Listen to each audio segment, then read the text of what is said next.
پچھلے کچھ عرصے میں پاکستان کی پریویس گورنمنٹ میں ملٹری اسٹیبلشمنٹ میں بہت زیادہ اختلافات سامنے آئے، کھل کے سامنے آئے.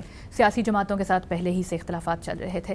آپ نے ان اختلافات کو کم کرنے کے لیے کوئی کردار ادا کیا؟ میں ہر جگہ اختلافات کم کرنے کے لیے کردار ادا کرتا رہا ہوں اور کرتا رہوں گا. کیا کیا آپ نے؟ ملاقاتیں کر کے سب کو کہا کہ اختلافات کم کرو. سوشل میڈیا کو جب ہم انڈیو امپورٹنس دیتے ہیں ان چیزوں میں، سوشل میڈیا کی بڑی امپورٹنس ہے، مگر انڈیو امپورٹنس پولرائزیشن میں دیتے ہیں تو وہ خرابی پیدا کرتا ہے. The decision makers are not able to handle the social media, they should handle it better. لیکن social media is not the only reason کہ یہ جو کنٹروورسیز رہیں حکومت کے پریویس حکومت Of course not. It's one of the reasons. Very important because it is being discussed as importantly as other reasons. باقی reasons کیا تھیں؟ عمران خان کی گورنمنٹ ختم ہونے میں عمران خان اور جنرل باجوہ کے تعلقات کا کتنا عمل دخل تھا؟ ہوگا، یہ تو سب پریس میں موجود ہے. مجھے کوئی I am not privy to particular information. میں سمجھتا ہوں کچھ مس انڈرسٹینڈنگس تھیں، کوئی پرٹیکولر مس انڈرسٹینڈنگس نہیں، کچھ مس انڈرسٹینڈنگس تھیں جو پبلک میں آ رہی تھیں. اسی کو میں کوشش کرتا تھا کہ مس انڈرسٹینڈنگس ختم ہو، بیٹھو، بات کرو، چلو آگے. جب کوئی کانفلکٹ کہیں، میری ذمہ داری، آئینی ذمہ داری ایز پریزیڈنٹ آف پاکستان یہ ہے کہ فیڈریشنز کو اکٹھا کروں. پاکستان کے ایسے مسائل جو بات چیت کے ذریعے، I don't have an executive role except in certain areas. اس کے علاوہ میں مشاورت کے ساتھ سب لوگوں کو آگہی کے طور پر یہی بتا رہا ہوں کہ کانفلکٹ سے بہتر ہے کوآپریشن. اور اس پاکستان جیسے ملک کے لیے جس کو ترقی کے راستے پر بڑی تیزی سے بھاگنا ہے، میں تو سب کو یہی نصیحت کر رہا ہوں، پبلکلی کر رہا ہوں، پرائیویٹلی بھی یہی کر رہا ہوں. اس سے زیادہ تو میں کچھ نہیں کہہ رہا ہوں. اپنی چیزوں پر کی فکر کرو، ناٹ دا سوشل میڈیا کہ کس نے برا بھلا کہہ دیا، کس نے گالی کہہ دی. ان امپورٹنٹ ہے بی بی. اگر پاکستان کی تاریخ میں یہ لکھا جائے کہ سوشل میڈیا نے پاکستان کو تباہی کی طرف دھکیلا تو کتنا افسوس ہوگا. کیا یہ کانفلکٹ اور مس انڈرسٹینڈنگ جو ہے یہ جنرل فیض حمید سے شروع ہوئی تھی یا اس سے پہلے سے جاری؟ I would not like to answer any particular that reference ہے نا. میری انٹینٹ نہیں ہے کہ آپ کے ساتھ میں کسی کے ساتھ بھی ایسی بات نہیں کروں گا کہ پرٹیکولرلی آئیڈینٹیفائی کروں کہ اس کو یہ تھا، اس کو یہ تھا.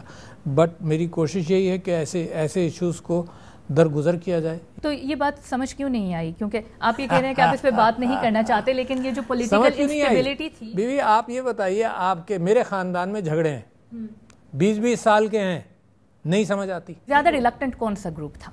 مجھے یہ پتہ ہی نہیں چلا کون ریلکٹنٹ تھا کون نہیں تھا. یہ لوگوں کی سمجھ بھی نہیں آتی. جب میں کہتا ہوں درگزر کرو، کر نہیں پاتے لوگ. اور یہی سب سے ڈیفیکلٹ ہے کہ میں اپنی انا کو لے جاؤں کہ میں مثال کے طور پر چھوٹا آدمی صدر پاکستان بن گیا ہوں، میری انا اتنی اوپر ہو جائے تو میں درگزر نہیں کروں، بدلا لوں. Nothing, it should not happen. یہ کون کر رہا تھا؟ ساری سیاسی میدان کے اندر آپ بدلے نہیں دیکھ رہی کیا؟ کون کر رہا تھا کہ میں اسپیسیفک کیا سب کے نام ڈال دیے؟ 150-200 نام تو ہوں گے اس میں. سارے منسٹرز بدلے لے رہے ہیں، سب کچھ ہو رہا ہے. بار بار رجیم چینج کی بات کی جا رہی ہے. تعلقات اتنے خراب ہو چکے تھے. آپ کہہ رہے ہو کہ انا پہ سب نے اس کو اپنی ایگو پہ سوار کر رکھا تھا. کون لوگ تھے جو کہ فلیکسیبل نہیں تھے ساری بات چیت؟ سبھی لوگ نہیں فلیکسیبل تھے. میں یہ کہہ رہا تھا کہ اگنور کرو، سوشل میڈیا بھی اگنور کرو. ہر چیز، معیشت بہتر طرف جا رہی ہے، معیشت کے اندر انڈر کرنٹ ہے بہت ساری اچھی چیزوں کا، ہے نا. تو یہ معیشت کا الارم بھی غلط ہے. تو لہٰذا میں سب کو یہ بتا رہا تھا کہ don't go in that direction. کام چلاؤ اور کوآپریشن کرو. آپ کی نہیں سنی گئی؟ میری سنی گئی ہوتی تو بہتر ہوتا نا. مگر میں کوئی فلسفی تو نہیں ہوں کہ میری سنی جائے. نہ کوئی ایکسپرٹ ہوں، نہ آئنسٹائن ہوں. یہ تو ساری قوم بھی یہی کہہ رہی ہوگی. اگر آپ اس زمانے کے اوپینین سرویز دیکھیں اور اب کے بھی دیکھیں تو ساری قوم بھی یہی کہتی ہے کہ یار بات چیت کرو، آگے چلو. تو میں I am not unique to that, but I am in a position which is unique, تو آئی کین یوز دیٹ. یہ بھی کہا جا رہا تھا کہ ایکسٹینشن کی آفر بھی کی جا رہی ہیں. کیا پی ٹی آئی کی جانب سے ایسی آفرز تھیں ان ملاقاتوں میں آپ نے کروائی؟ میں ان چیزوں سے واقف نہیں ہوں کہ کیا آفریں تھیں کیا نہیں تھیں، مگر یہ کہ میں نے یہی کہا تھا کہ مل بیٹھ کر یہ باتیں جو مس انڈرسٹینڈنگز ہیں وہ دور کرو. کوئی بھی پارٹی ہو، کہیں بھی ہو، میں اپوزیشن ہو، گورنمنٹ ہو، اسٹیبلشمنٹ ہو، میں تیار ہوں پلئنگ اے رول کہ جس کے اندر لوگ قریب آئیں. آپ نے جب آرمی چیف کی اپوائنٹمنٹ ہو رہی تھی تو آپ نے اس میں آپ عمران خان سے بھی ملے، آپ نے مشاورت بھی کی. Do you think that was your right decision? Why not. آپ نے سرویز دیکھیں کوئی پچھلے دنوں کے پولیٹیکل سرویز کہ کون پاپولر ہے پاکستان میں کون نہیں ہے؟ تو آپ سمجھتی ہیں کہ میں سب سے اہم پولیٹیکل پارٹی، ایک بڑی اہم پولیٹیکل پارٹی جس کی پاپولیرٹی اتنی اچھی ہو، اس سے مشورہ نہیں کیا جائے؟ آئین مجھے روکتا ہے کیا؟ آئین روکتا ہے اس بات سے؟ میری مرضی. جس سے مشورہ کروں؟ میں اپنی بیوی سے مشورہ کروں؟ جب مشورے انگلینڈ جا کر ہو رہے تھے تو یہ تو بہت ہی جینوئن مشورہ تھا. تو عمران خان سے پھر کیا بات ہوئی آپ کی جب آپ ان سے مشاورت؟ عمران خان صاحب کو میں نے بتا دیا اور he did the right decision کہ ہاں ٹھیک ہے بس اچھا ہوا. اور Imran Khan was happy with the appointment, جو بھی سجیشن آئی تھی پرائم منسٹر کی، جو بھی ایڈوائس آئی تھی. تو ابھی کوئی آپ ان کے ساتھ ان کو بٹھا رہے ہیں، کوئی بات چیت کروا رہے ہیں؟ کن کو؟ اسٹیبلشمنٹ اور عمران خان؟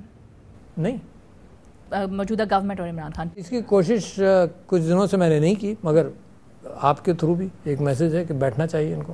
خود عمران خان ریڈی ہیں کہ وہ بیٹھیں پی ڈی ایم کے ساتھ؟ نہیں، میں تو عمران خان کی بات نہیں کر رہا، میں کہتا ہوں پولیٹیکل پارٹیز ہی آپس میں بیٹھ جائیں، پھر بعد میں دو بڑے لوگ بھی مل سکتے ہیں. میں تو عمران خان صاحب اور موجودہ حکومت کے درمیان اور ان کی ٹیمز کے درمیان ڈائیلاگ کا پروپوننٹ ہوں، پبلک پروپوننٹ ہوں، تو میں تو یہ کوشش کرتا رہتا ہوں. اس میں آپ نے کچھ بات چیت کی ہے، کچھ میسیجز کنوے کیے ہیں لوگوں کو؟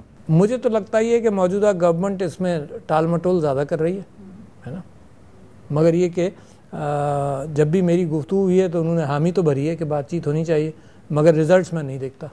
اور پی ٹی آئی کی طرف سے کیا کہا جا رہا ہے؟ پبلک، وہ ٹال مٹول نہیں کر رہے، پبلک میں ہے، یہ ساری چیزیں پبلک میں ہیں.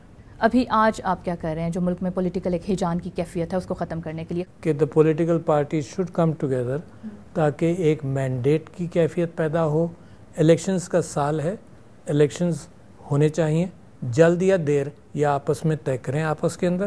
کوئی میرا پوزیشن اس سے مختلف پچھلے پورے سال کے اندر نہیں آئی کہ چند مہینوں سے آگے پیچھے الیکشنز کا فرق ہے، وہ بھی بیٹھ کر طے کر لیں تاکہ معیشت اور لوگوں کی ویل بینگ کے لیے کام ہو سکے. ضروری ہے کہ انتخابات کے ساتھ مینڈیٹ آتا ہے، انتخابات سے پہلے آپس میں بات چیت کر کر ایک پولیٹیکل اسپیکٹرم کے اندر ٹیمپریچرز کم کیے جائیں. یہی دو میرے بہترین مشورے ہیں جس پر عمل ہو جانا چاہیے. تو موجودہ گورنمنٹ کی طرف سے کوئی ایسا میسج کنوے ہوا ہے؟ نہیں، ابھی نہیں. پچھلے ایک مہینے میں کوئی میسیجنگ کہیں نہیں ہوئی. اس سے پہلے میں نے بھی ریکویسٹ کی تھی مگر اس کے بعد کوئی واپس جواب نہیں آیا میرے پاس. موجودہ حکومت کو خاصی تنقید کا سامنا کرنا پڑ رہا ہے اور یہ کہا جا رہا ہے کچھ بہت مؤثر اقدامات نہیں کیے گئے معاشی استحکام کے لیے. آپ کتنے مطمئن ہیں؟ میں سمجھتا ہوں کوششیں جاری ہیں، موجودہ حکومت کی بھی کوششیں جاری ہیں. میرے اطمینان سے زیادہ انڈیکیٹرز کو میں دیکھتا ہوں. معاشی بحران جو ہے وہ ابھی بھی کوشش کی جا رہی ہے کہ ہمارے ڈالر ریزروز بہتر ہو جائیں تاکہ وہ کرائسس امپورٹ اور ایکسپورٹ کے حوالے سے وہ کرائسس نہ رہے. یہ معاشی بحران کے پیچھے بہت 4-5 عناصر ہیں. ایک تو یہ کہ ہم نے کووڈ سے ریکور کیا، دنیا کووڈ سے ریکور کرنے میں ٹائم لگا تو ہمیں کرائسس ہوا کیونکہ container prices every thing was پور. پھر یوکرین کی جنگ شروع ہو گئی. پھر اس کے بعد ہمارے ہاں پولیٹیکل چینج آیا. جب پولیٹیکل چینج کہیں آتا ہے اور الیکشنز کا وقت قریب ہو تو وہ پولیٹیکل سٹیبلٹی جو ہے وہ اس میں کثر رہتی ہے. تو میں تو سیاستدانوں کو یہ انکریج بھی کر رہا ہوں کہ وہ مل بیٹھیں اور بیٹھ کر گفتگو کریں تاکہ اکنامک پالیسیز اور الیکشنز کے اوپر کلیئرٹی آ جائے. آئی ایم ہوپ فل کہ آئی ایم ایف کے ساتھ ایک اچھا مذاکرہ بات چیت ہو جائے اور فیصلے بھی ہو جائے. 9th جو میٹنگ ہے. موجودہ حکومت پہ بھی کرپشن کے الزامات لگ رہے ہیں. Do you think it should be investigated? نہیں، اگر کسی نے الزام لگایا تو ہر چیز میں جہاں الزام لگے کرپشن کا وہاں انویسٹیگیشن ہونی چاہیے. But investigative institutions have been politicised, ہے نا. مجھے اس بات کا افسوس ہے. اور یہی کرپشن کے الزامات جو ہیں وہ آپ کی پارٹی کے لیڈر عمران خان پہ بھی لگ رہے ہیں، ان کی اہلیہ پہ بھی لگ رہے ہیں. تو آپ سمجھتے ہیں کہ اس کی بھی انویسٹیگیشن ہونی چاہیے؟ میرے خیال میں جہاں کہیں کرپشن کا الزام ہو، non political investigation is the law, should be the law of Pakistan, but with teeth. یہ وداؤٹ ٹیتھ جو انویسٹیگیشن ہے کہ پولیٹیسائز انویسٹیگیشن ہے کہ اربوں روپے کی چوریوں کو چھوڑ دیا جائے اور کروڑوں روپے کی چوری پکڑ لی جائے اور لاکھوں کا وہ بیچارہ سائیکل چور جیل میں بھیجا جائے. میں نے جب نیب کے بل کے اندر ترامیم آئی تو میں نے کہا کہ یار سیکھنا یہ چاہیے تھا کہ نیب کو ڈی پولیٹیسائز کیا جائے، یہ نہیں کہ اس کے دانت نکال دیے جائیں یا اس کے ہاتھ کاٹ دیے جائیں. So I am of the opinion کہ ساری کرپشن کی ایلیگیشنز کے اندر deep in politicised investigation is good. Pakistan is not at that stage right now. اب ہر چیز پولیٹیسائز کر دی گئی ہے. آڈیو لیکس ہو رہی ہیں، ویڈیو لیکس ہو رہی ہیں، فوٹوز لیک ہو رہے ہیں، اس پہ آپ کیا کہنا چاہیں گے؟ اس پر میں اسمبلی میں تقریر کر چکا ہوں 2 مرتبہ پارلیمنٹ میں، اور دونوں مرتبہ میں نے یہ کہا اور مسلسل میں یہ کہتا رہا ہوں کہ یہ مورالٹی کے خلاف ہے. یہ اسلام کی روح سے بھی، پبلک اقدار کے اعتبار سے بھی، یہ پرائیویٹ گفتگو کو باہر نکلنا، انلیس کہیں دہشت گردی کی کیفیت ہے، انلیس کوئی بہت بڑی کرمنالٹی کی بات ہے، یہ پرائیویٹ گفتگو باہر نہیں نکلنی چاہیے. ایبوں پر پردہ ڈالا جاتا ہے عام طور پر ایسی چیزوں. یہاں جناب ہر گفتگو نکالی جا رہی ہے، ویڈیو نکالی جا رہی ہیں، تو دس از انفیئر، امورل ہے. 2 سال پہلے بھی یہ ہو رہا تھا. 2 سال پہلے میں نے تقریر کی ہے اسمبلی میں، اپوز کی. واٹ از دا ریزن بھائی کہ میری باتیں کیوں ریکارڈ کرے؟ کوئی پریسیڈنسی کی بات ریکارڈ کرے یا پرائم منسٹر کی بات ریکارڈ کرے؟ کیوں کرے؟ Who has the right to do that? اس کو کویسچن کرنا چاہیے. On what right, under what law this happen. ان کا ذمہ دار کون ہے؟ حکومت ہے یا اسٹیبلشمنٹ ہے؟ There must be a government agency looking at this. This is totally unfair کہ میری گفتگو، میری پرائیویٹ گفتگو یا کسی اور کی پرائیویٹ گفتگو نکالی جائے under for what ever context. Unless میں نے آپ سے کہا دہشت گردی، کوئی بہت بڑی کانسپریسی، کوئی بہت بڑی سازش ہو رہی ہو جو پبلک انٹرسٹ میں ہو. میں نے وربلی سب سے کہا ہے، چاہے وہ اسٹیبلشمنٹ ہو چاہے وہ گورنمنٹ ہو، سب کو میں نے کہا ہے کہ بھائی دس شوڈنٹ ہیپن. آپ کو لگتا ہے کہ اگلے عام انتخابات جو ہیں وہ شفاف ہوں گے؟ انشاءاللہ ہوپ کر رہا ہوں. ای وی ایم نہیں ہے، مجھے افسوس ہے، ہونا چاہیے تھا. اوورسیز پاکستانیز کی ووٹنگ نہیں ہے، مجھے افسوس تھا، ہونا چاہیے تھا. تو مجھے اسی وجہ سے میں نے اوورسیز پاکستانیز کا بل بھی واپس کیا، ای وی ایم کا واپس کیا اور نیب کا واپس کیا. یہ 3 تو مجھے یاد ہے.